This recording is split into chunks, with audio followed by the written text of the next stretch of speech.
Tapi polisi sendiri udah punya pengetahuan soal gitu, udah sering kontak sama dokter, ya sama ya kontak sama dokter sehingga dia punya pengetahuan kedokteran sedikit gitu loh.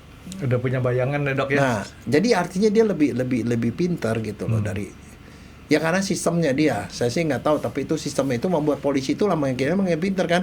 Dia ikut otopsi kok. Dokternya sebalik itu kan ngomong, ini begini karena begini berarti yang ini yang kena. Kenapa ini kena? Karena parunya kena, karena parunya kempes. Kenapa kempes? Karena beratnya lebih ringan gitu loh. Lama-lama kan dia juga pintar juga. Cuma tetap nggak punya. Dia nggak punya kewenangan, tapi dia punya pengetahuan gitu loh. Gitu. Jadi tapi tetap dokter forensik kan yang Dia tetap mana dokter tuh? forensik yang ini. Tapi kalau di sana sih yang bedanya jauh lagi, Frankie.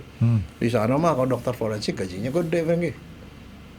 Benar, dokter forensik itu tidak perlu praktek, Frankie. Kalau di Indonesia kita harus praktek, kalau nggak kita nggak cukup duitnya, Frankie. Dokter forensik itu di perguruan tinggi cuma dibayar sebagai dosen.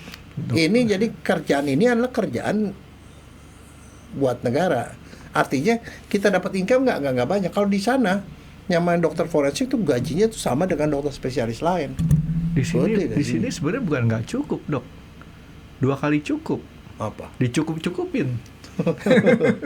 Enggak, makanya kalau di sini dokter forensik biasanya dia tuh harus ada sampingan yang dikerjain. Kadang-kadang dokter forensik itu masih praktek sebagai dokter praktek sore dokter umum gitu loh. Kadang kenapa nggak mencukupi kalau di sana? Saya bilang, "Profesor kok enak banget gitu cuma jadi dokter forensik doang pagi-pagi." Dia bilang, "Ya kita dapetin duitnya lumayan gede Frankie di sana." Jadi income dia sama dokter spesialis bedah apa sih sama Frankie.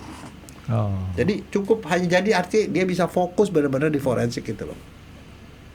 Simak cerita selengkapnya di YouTube channel X Undercover dan jangan lupa di subscribe.